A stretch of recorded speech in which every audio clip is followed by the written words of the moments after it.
Omaya yetumi etua 56 million cedis adema eye contractor one provided internet Wi-Fi one provided way na education ministry no ometima ya hwe etumi etua 56 million Ghana cedis ede amasa enipay wo hwe kwamboni a Dr. Mahmoud Bawumia Jakpa deal o fire Ghana e fa so elusu about $190 million na chese ni nyina enum wo hwe Ameri deal ekwan o mo fa so negotiations ene niema ni nyina no be hu se Bawumia ho bo mo Akufo-Addo ho bo mo na chese pensam I was misled ene niema he senka eyesa June for Sabrian kai te kasa Sabrian na kai te kasa nanso yesi ye peka bi ma meka bi amemo nti ka bi ma meka bi amemo no yedi kokromotie na sesa aban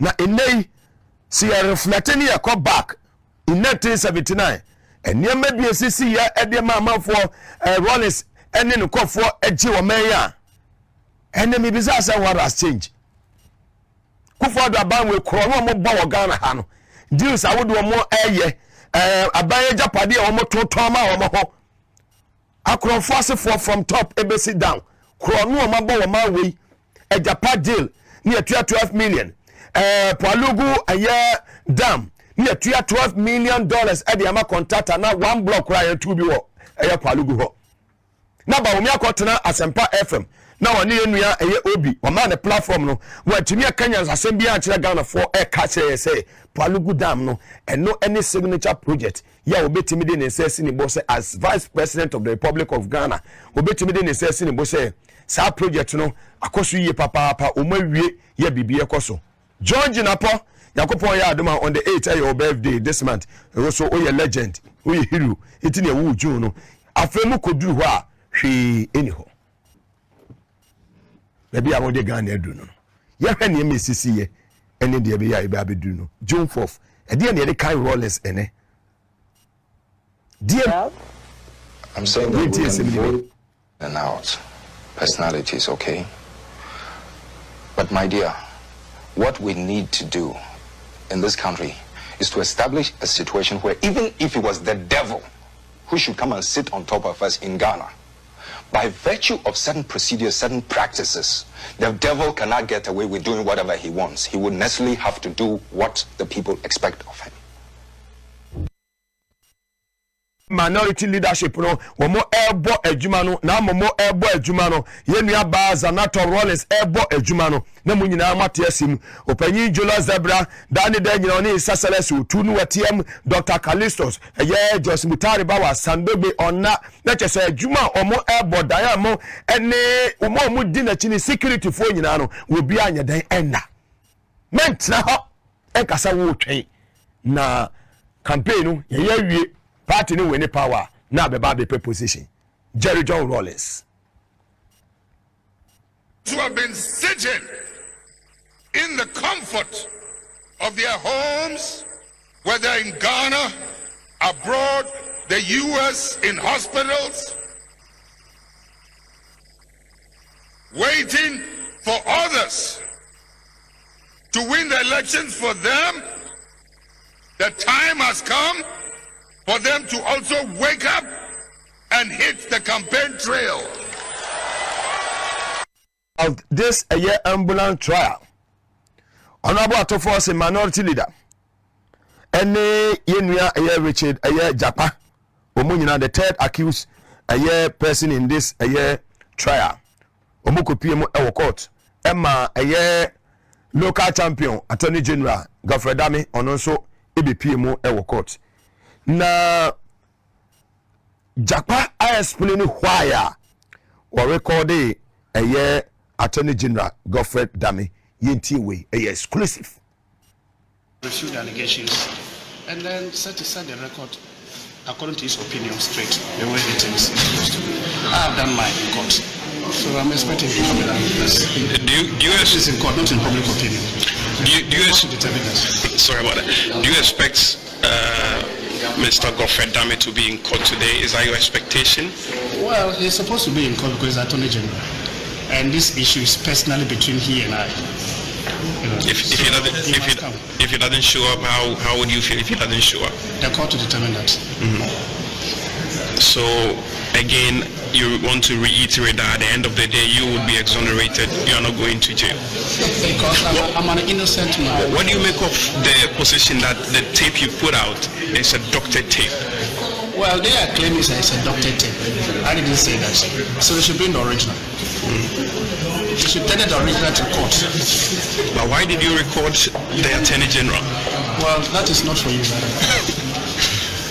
He says you've been disingenuous. But that's what he claims. That it was a private. Prosecuting innocent people. Who is disingenuous? It was a private conversation, and now you put it out. You claim it's a private conversation. That's what he says. Well, private conversation, when it's a conversation that leads to committing crimes, it can no longer be private. It becomes a crime against the state. So it can no longer be private. So that private claim is neither here nor there. The bottom line is you didn't tender that in evidence. No, but I'm not a lawyer. My lawyer knows his strategy, and he understands the court processes more than I do. So he's doing what is required by him. That's what his own strategy, and I cannot dictate to him his strategy. So at the end of the day, you expect that you're going to walk? Well, there must be justice, and I'm here seeking for justice. So justice, anything other than you walking free will be injustice. I cannot decide that I'm walking free. It is her ladyship who decide based upon the evidence adduced before her. The evidence will lead to that. And I know she's going to hold fidelity to the law. And that's what is expected of her. And that's exactly what I know she'll be doing. So I don't have any issue at all. Are you looking forward to a face-off between you and Mr. Godfrey Odame? No, it can't be a face-off. Face-to-face, let me put it that way, face-to-face. For face-to-face. We are doing everything in court. My lawyers will deal with it. In court, in court. But how cannot cross-examine him? My lawyer will do that. So there's nothing like face-to-face. Have you seen him? The issue of evidence against evidence. The game is about evidence, that is all. Have you seen him since you put out the tape? Have you seen the Attorney General after putting out the tape in the public domain? Not at all. Come on, I had feeling here deep. And then, we going to call America, no so waba. And over one granted interview. Or no more, air Kashim. What the Ghana Hanamu Yedidi. We are so Attorney General and Minister of Justice. Chiakai. Yehu a year at Umama Attorney General of Ghana how. Yama me Mariatamo. Yehu Attorney General for Mabako. Nye be we were born for way dear. Yenyanisa. I TVS was at and a power 97.9 FM. When Tia we won't see any baby. Other stations they will not play this for you to hear or listen. But here, you be bomb wati. You be bomb harm wati. And yama eko suo nyina no. Abia na woni Ghana ha no.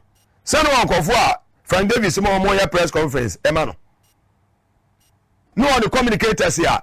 We mo issue statement every year Attorney General office edemano. Useless man. Oba ya na wayira. Otra prema wo hwa nkromo. We seat number 101 Delta Airlines. Ya wutima na kwa America. Now we feel what the hat hwa nkromo. We must we Attorney General. We were a party boy. We a party boy. Wait to me Attorney General. Baby I do no my Ghana no. Makasha said the wind of change now has here blue. Godfrey Odame mo nyina so mo start to prepare almost handed over note. The time is now. Yeah, but about we have 6 months to go. Baby Godfrey Odame will be a tea on country and say Mugabe say he has here prepare handing over note. Amo miraso.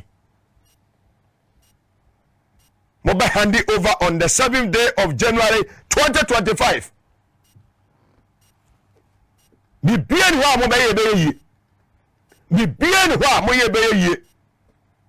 Eniama mo sesa awo esumase nyina no bibia ne ho ayenim wase wada odo yeti no abonefo na chechira ne waye dai na wasane eso ra ye fa mu nyina ndisi Onyankopon wayi afri ne nyina mu na wo so wodi awo na mu no obetimi ayi wafri wo so wodi enum kawasam chi odi bafo nyame no koa sanse ono koa ne betimi ayedai obetimi aboa wo atofo ase ya na da onyame ase ya doye. Yes, man is in the spirit. Ya da onyame ase na ya doye. Yes, so becha na won srada. Yes. Nyame ena di wadu ba bia wadu no. Ba bia nyame de wo akwakosie no, enye nipa nyina na do. Na Bible no twa konkon no kora ni the Holy Quran ka tell say se nipa nyina do wa ye dan due. Oh ba bia di o twitwa age wo ofiri a oba. Sa odi adwene bone anantu owiase a sa na nyame yew. And baby a yadu sisi ya no awasa na na do emma ne de nadwuma ya dan ato hwe ye kaso obi ye Attorney General and Minister of Justice both local and international. So oman we nya asam e United Kingdom, oman we nya asam e France, oman we nya asam in the United States of America. Send the panel and the back represent oman Ghana. And such a useless caricature ye hear no so because why Attorney General. Yes, I'm saying it without fear or favor. Papa when deserve embassy day I was a tender in his resignation letter. Because ne character ne ye ni suni ni ban unfit to be in that position. Where is the justice? Tidabia wo tumirika when nya omo beti na dia dan sukumwa oh I was say cases awodu away one need e court nyina no I was so mo call back no more review ni nyina. You are local champion. You can never go to any court in the United Kingdom and win a case because what bound to what you say. Obefo will be say one more. Now obi o Attorney General why you smarter. Listen and listen very well. When you be a sabi why you smarter. Obey our conversation. Attorney General by lawyer. Obaba form. Wini nipa ka o ka asem nyina no fake medical one nipa ne can no o ka we nipa ne say no o ka we nipa ne say no continuously sebi prayer di asa efre nyansa na sa o tell you say ye local ka ye yuka akwade ahwo say boom kwadonto kwade ahwo say boom. It what me when you can say be my Ghana judgment that be one betimi adi animu a Ghana betimi adi nkunim ewum but ye nya lawyers papa ye nya Attorney General papa ya ba ya mame Gloria Akufu no ya Attorney General wo sanase no wotumi ene ya mame eya Mariata Apia no ya Attorney General under the Obama's administration akog ye maritime boundary ho nsem e ma Ghana ya mame Mariata ene Gloria Akufu timi ko gina ho defend Ghana e ma Ghana edi kunim against Cote d'Ivoire. Such people and you hear one so more fit to be in that position as an Attorney General and Minister of Justice, not this useless caricature. Power to the people. Today, education ministry etimi 56 million Ghana mo for Dr. Clement Abba controller no so mame 56 million Ghana cedis so much $12 million ɛde ma contractor ɛwɔ Jakpa Alugu Dam ho no ya obia ye din no ɛnya John Jinapamo ɛne atofo ɔsen mo ɛne okudwo to abla kwamo a nka ye hu kɔsena ba wo me de ka be ka sɛ sa project no o mawie ɛnade ne hu yetie sema asɛm gye fede tu dwa ɛwɔ court ho ɛnɛ ɛfa attorney general ɛne ɛyɛ atofo ɔsen issue no. We wait to see what the court's ruling will be. What is instructive in all this is that Mr. Godfrey Odame, the Attorney General, against whom all these testimonies have been given, these pieces of evidence have been given in depositions contained in affidavits before the courts. These are sworn statements that Mr. Jakpa, for example, has indicated his willingness to testify to and to be cross-examined upon. And you would have expected this Attorney General to have sworn an affidavit and opposed, dispute or deny these averments or assertions by Mr. Jakpa and Dr. Atufose. But very strangely, he decided to abscond again. When some of us had cause to raise the fact that when Jakpa's testimony on 23rd May 2024 was given in the witness box during cross-examination, and he told the Attorney General in his presence that you have sought to influence me, you have sought to impress upon me to implicate Honorable Atufose. The Attorney General was there and he could not object. People said, it's a strategy. He can come back through cross-examination to undermine that and all that. Here you are. Now these matters have been put before the court in affidavits, several affidavits. And you have the right, if you think these allegations are not true. I hear he told you not too long ago that God will speak for him. Well, he can speak for himself. Because God helps those who help themselves. But very strangely, he has not been able to swear to any affidavit to oppose to those material facts against him as a person. On the contrary, it is a principal state attorney in his office who has sworn to an affidavit saying that what Jakpa is saying is not true. The Attorney General didn't meet him. The Attorney General has not responded to any of his WhatsApp messages. But the WhatsApp messages are out there. You saw the Attorney General calling him, responding to that. In any case, why can't Godfrey Odame speak?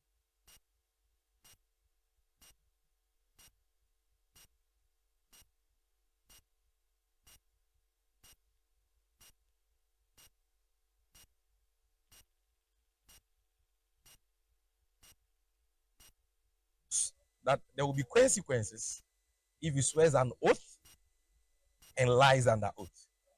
So he's shifting the responsibility to a principal state attorney to deny for him things that he can deny.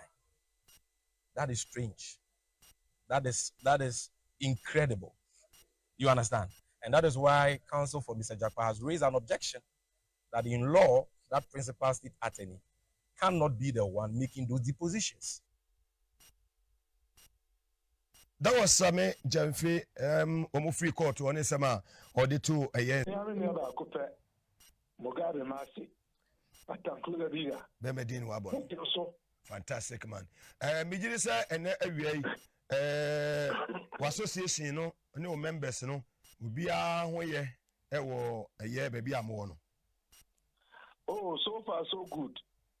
Obi ahu ya de na you want to say Sikasam baby akuduno. Ama special delicacy no. Nubo sura na eko. Very well. Once Ghana na say no so okoto milk na say what the coffee na say osan ko say okoto in about 30 minutes na milk no bo na yatum. Yan special delicacy no sa pepe. The ama or how kakraba but Yamikia see the and set in such a Thank you. And to come on, I'm say Ukrasia and ultimate to be so much to chabiton one. Me baby a minimum pa the special base we are home. Say free Sunday man say from BCA. Okay. Wow, can I answer it? Sanity. You. I want you know say only 7 to 800 awonya. Wow, full wine. Sorry. Pa minia. And no the intestines in the aka ho.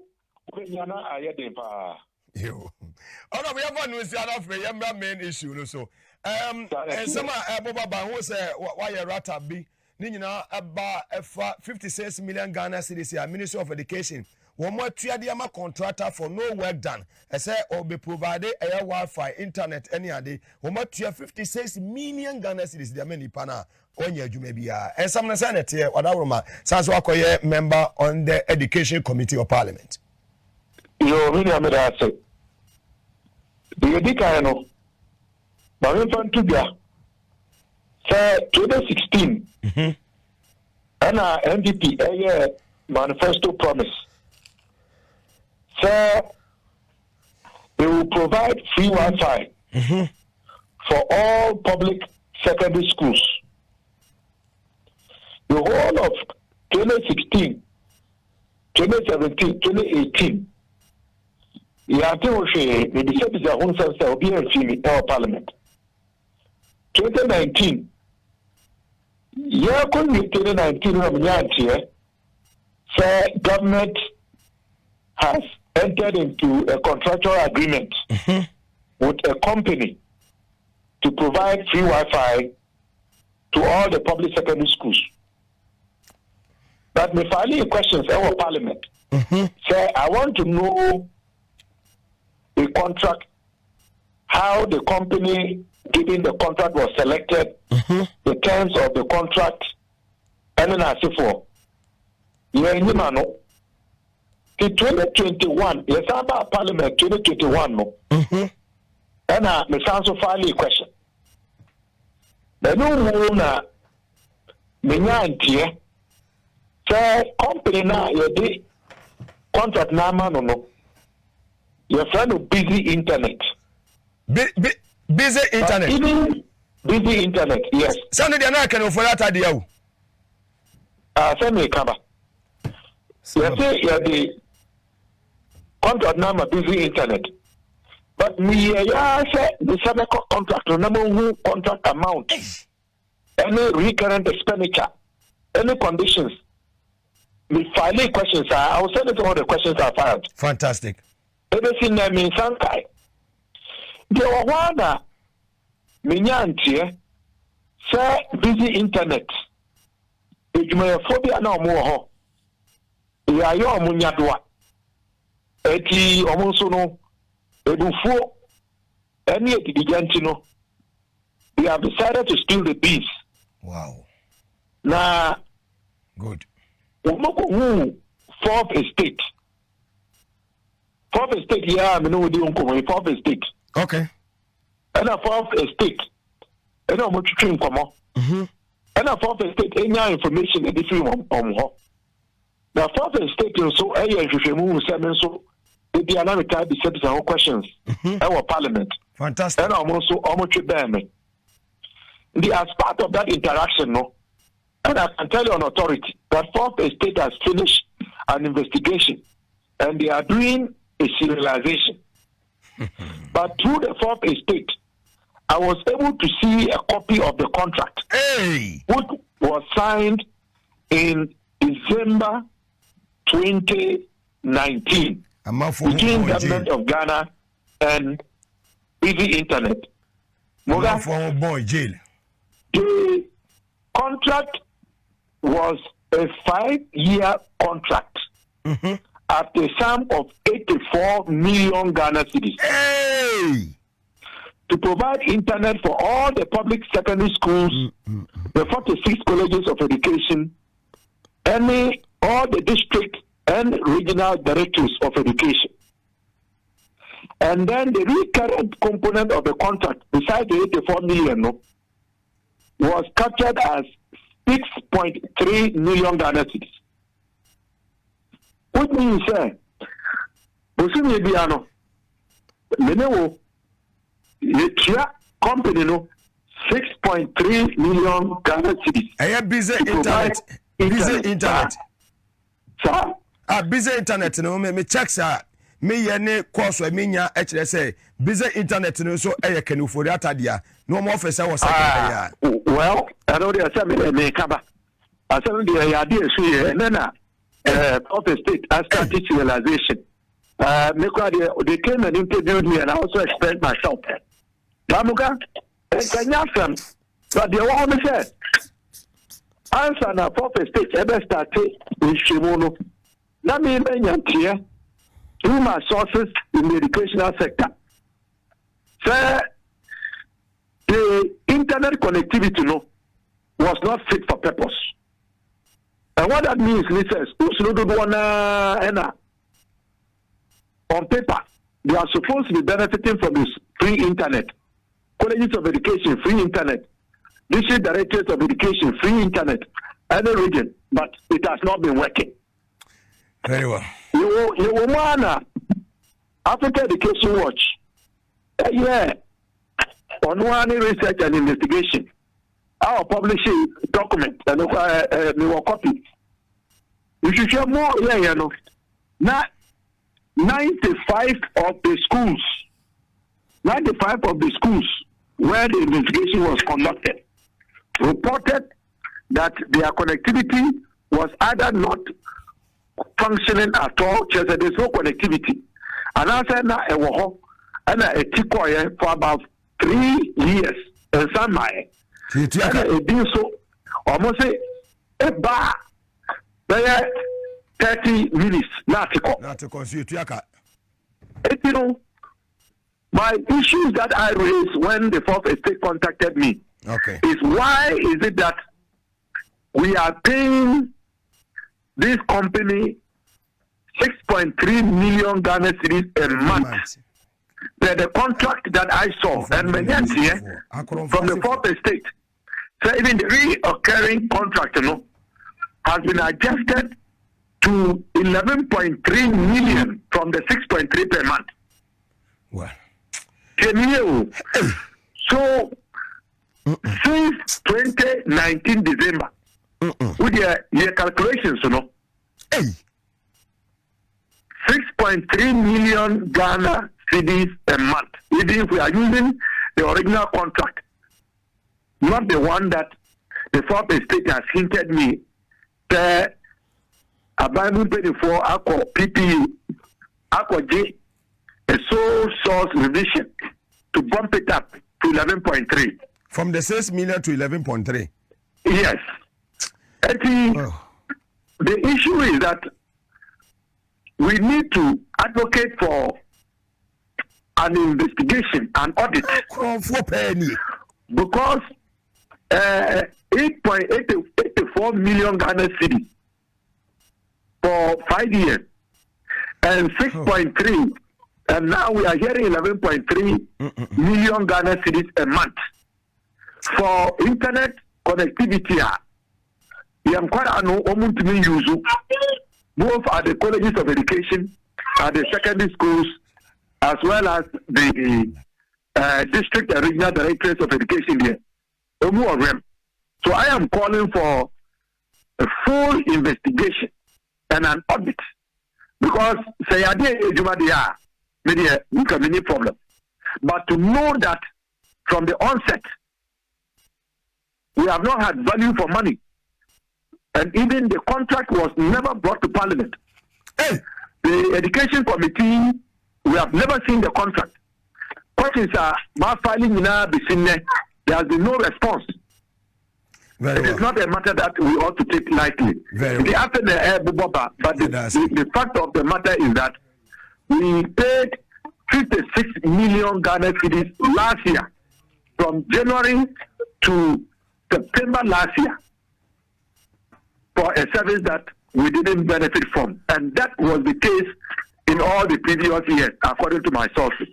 Very well. Dr. Clement Park, that's it for your time this afternoon. Member of Parliament for Busa South Constituency in the Upper East Region was signed a member of Education Committee of Parliament. That's it for information what the atu Edia Maya and Elvia. Yes, yes, and Jeff1, yes, you be the Chilena di Umbiano, yet the Abrena have for an Bubaba, you can some Ebemo. Fantastic.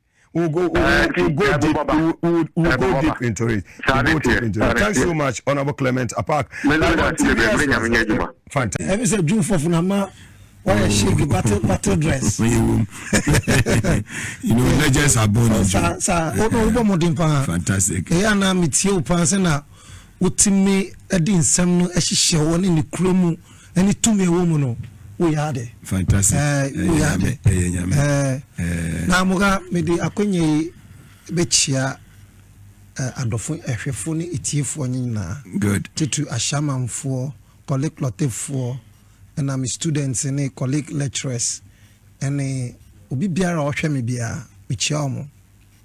Na muga and then me te say yes Jakpa my interview be concerning asem na oka o court na the lawyers file some processes be na yes na or granting some interview be pa me nyaya nka mo betimi abo ama me o I say the can abo na be say science no science so ma me na me lawyer who interest do ma no na mo ga say asema che omuga che asem we won say electoral commission asem omudi enu eba bekata nia attorney general ne Jakpa asem yiso but some media as obi a minimum student of law idea enya dia mejaimo because I was say hwe asem to its logical conclusion enti me pesa me di enu eden ehye ase omo betimi omo embo kakra ma me na we special request to production team adawrema say video no available am betimi abo am am mo kan me bi course wo man mu I was say and then set the record according to his opinion straight the way the things supposed to be. I have done mine in court, so I'm expecting to come in this. Do you is in court, not in public opinion. Do you sorry about that. Do you expect Mr. Godfred Dame to be in court today? Is that your expectation? Well, he's supposed to be in court because he's Attorney General, and this issue is personally between he and I. If he doesn't show up, how would you feel if he doesn't show up? The court to determine that. So again, you want to reiterate that at the end of the day, you would be exonerated. You are not going to jail. Because I'm an innocent man. What do you make of the position that the tape you put out is a doctored tape? Well, they are claiming it's a doctored tape. I didn't say that. So they should bring the original. They should tell the original to court. But why did you record the Attorney General? Well, that is not for you. He says you've been disingenuous. Oh, that's what he claims. If it was a private. Prosecuting innocent people, who is disingenuous? It was a private conversation, and now you put it out. You claim it's a private conversation. That's what he says. Well, where private conversation, when it's a conversation that leads to committing crimes, it can no longer be private. It becomes a crime against the state. So it can no longer be private. So that private claim is neither here nor there. The bottom line is you didn't tender that in evidence. No, but I'm not a lawyer. My lawyer knows his strategy, and he understands the court processes more than I do. So he's doing what is required by him. He has got his own strategy, and I cannot dictate to him his strategy. So at the end of the day, you expect that you're going to walk? Well, there must be justice, and I'm here seeking for justice. So justice, anything other than you walking free will be injustice. I cannot decide that I'm walking free. It is her ladyship who decides based upon the evidence adduced before her. The evidence will lead to that. And I know she's going to hold fidelity to the law. And that's what is expected of her. And that's exactly what I know she'll be doing. So I don't have any issue at all. Are you looking forward to a face-off between you and Mr. Godfred Dame? No, it can't be a face-off. Face to face, let me put it that way, face to face. For face to face. We are dealing everything in court. My lawyers will deal with it. In court, in court. But I cannot cross-examine him. My lawyer will do that. So there's nothing like face to face. Have you seen him? The issue of evidence against evidence. The game is about evidence, that is all. Have you seen him since you put out the tape? Have you seen the Attorney General after putting out the tape in the public domain? Not at all. Very well. Now, if you are Ayeshi, me want say resuma ebo puno den ade ya o say nkomo ne ye ne de otena fi anye yi oba beka bi ti resuma e wo ha attorney general ni ye a opese on fo no ono attorney general so on the wrong way na yen jeli obi enam so a oni Jakpa edi nkomo emra ne kire se ono attorney general otimi ni Jakpa edi nkomo emra Jakpa lawyer enim hu hwe no and the journalist no person tricky Jakpa guy. Jakpa is a smart. No, but he's an intelligent person. Very, very. What you say? And one simple. Who person near mran who person the mran entry kino. O say me na me lawyer. Me lawyer ni also there on me. Now, one or tricky Jakpa na Jakpa committee no. Jakpa, I'm not a judge. So all Jakpa is trying to say is that I have said what I need to say. Court. All that my lawyers need to do have been done. We leave it to the court. And Jakpa says something. Me, say, I am here for justice. And if the court, you see, also believe that justice will be said. The law, you see, wow, me can a election petition. Supreme Court Emma ruling B. And I was say. Jane Mensa echo box because she has filed a witness statement. She refused to enter the witness box because and Rasa witness box no more. And she refused. And Supreme Court had a G2 man a so and that has become law today. Let's just say we be there file witness, even though the law says who file witness statement or say cross examine no. Now the law has changed. Yeah, sure. But that the law will change at this time. Because where it is written, last maybe I make a trail, LI 2423. Legislative instruments, fantastic. I say a lawyer who can 43 now, 13, 43, 45. You a lawyer cannot what speak or communicate with the other party's the other party or the client of the other lawyer without that lawyer's consent, or if the lawyer is not present. And in this particular one, it is a criminal matter. You are just not communicating with an accused person, but you are leading an accused person to frame up another accused person. Meanwhile, you as an attorney general, it is your duty to ensure that justice prevails. Very well. And for me, Sanya now, you can see it's a doctored tape. If you claim that a tape is doctored, it means you have the original one. And that's what he said. Produce the original tape so that we can confirm that this is what a doctored tape. Amekoi na mukoko to na die si ye resuma. Me pese me ko lawyer for nsem because me dey menye lawyer ntino.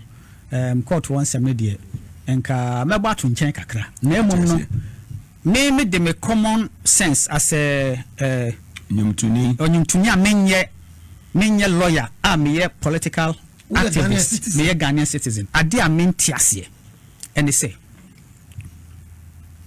I make us same way so that we will know the motive behind this prosecution or persecution political persecution which hunting Ministry of Health 60-40 Anna all cotton adie all cotton ambulances. Ministry of Health. That's the genesis of the whole story. That's the genesis of the whole story. So Ministry of Health is the purchaser. Anna only a company acco sign agreement Big C Dubai say omon supply ambulances now. Yen nyina nim se Ghana ha say aban card there a Minister of Finance and Obutuaka. Finance Minister say you penny ho. Eti after Minister of Health any Big C ayom agreement ewie no. Enu na Finance Ministry bebem abetuaka. And the Finance Ministry has set up letters of credit. And letters of credit biya no our condition precedent. Se sanya meya ni betuaka yi before letter na media man ubetumi dia ko bank akwadju sika just say A B C D. In fact baku kra wo mu abeka che Minister of Health for now almost ambulances no your friend BB pre-shipment inspection etu omo ya de ni wie wo Dubai ho da say Minister of Health call Dubai ko hwe say cars now omo be ship no bibia ye pepepe according to the agreement na ansana omo ship aba na omo ship ne mane ba na your friend say omo the bill of lading ni bibia ekwokyere bank no bank nso so de kwaya na etua omo so be check ya make sure say bibia pepepe ansana etua sika no. And what they did was 200 ambulances no. Every 50 BR, you set a friend say letters of credit for 50 pieces. Tranche of 50. Tranche of 50. Sometimes no what omobeye say, omobeye standby letter of credit. It 10 BR 50 ni we are na twa ne ho na akoya another one na 50 aba na twa ne ho. Okay. Now the substantive Minister of Finance or September and one ma the deputy authority say set it up or talk to Bank of Ghana. No man set it up letters of credit no. So that Minister of Health for Nyamana Mohwehwe no almost abeka. Ye nyina ni se Ghana mremu. Every deputy minister is there to support, assist the substantive minister. So because one or your mate. And you know, there is no way ato forcing, honorable ato forcing. Sabi osha documentation na emu bia ni ho a ono ade nepe akwaye bibi without the authority the seal of the minister minister is so beka say me na me man to me, and the seal of authority no is on all those letters. So my question is identity na Ministry of Health na omo order omo cast ko sign omo agreement no, they are not part of this case this case. No, so the chief director no mo the exonerator omo exactly. And I mean omo ye ni free mu omo ye minister na nkasa so free mu. The substantive minister who is set now my authority why you na free mu, why at to force it? Because no minority and no lecturer will say it is political. It's Japan se ma ba mu nyina chere say minority leader was targeted.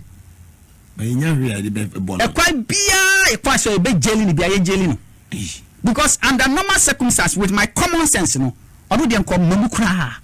because he acted upon the authority of the substantive minister. And after all, the vehicles were not even imported by Ministry of Finance, for Christ's sake. The Ministry of Health. You're talking about say Marco ambulance here.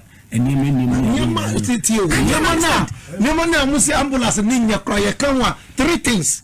One, almost trolley na a woman is too short.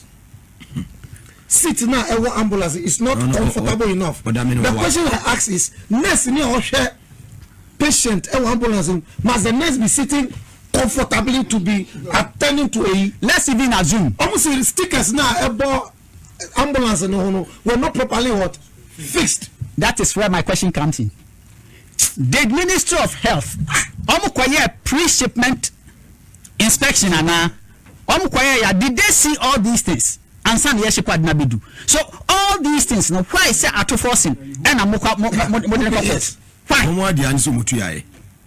Your Minister of Finance and purchase cars. It was MPP government that paid the money. You see, this is my problem. You see, as somebody said, there is and a company no so ba say some say and who return your money to you. Who see baby the persecution as Mukano of those accused persons, and then the return of the money, which one makes sense? Mato baby who's again here from Madia Mami, let me first see come out. Who's the baby? So who is now causing financial loss to the state? You refusing to accept. I didn't go for over 8 years. Yankee, see, ambulance when you been telling the major come away. Master Mamika Semchro. Main problem is say, you see, on my BM, John Kuma, man, I see a poison one people, minister, the no, I see poison bino, poison. Okay. Autopsy now say because somebody was calling for Atanosis what autopsy report. John Kuma there, they must make it public. na da me de ma no besi no o man bia mu even counties kura cool asi wo mu na e John for ka bi kakra John for ho asema na ye kan probity and accountability o man bia mu say even cool kura posia executive is gone, legislature is gone. The only thing I aneka is judiciary. Yeah. And acquire the judiciary no air fasten. Say you careful, we are taking the hope from Ghanaians. And when you take the hope from the citizenry, end results no. And papa.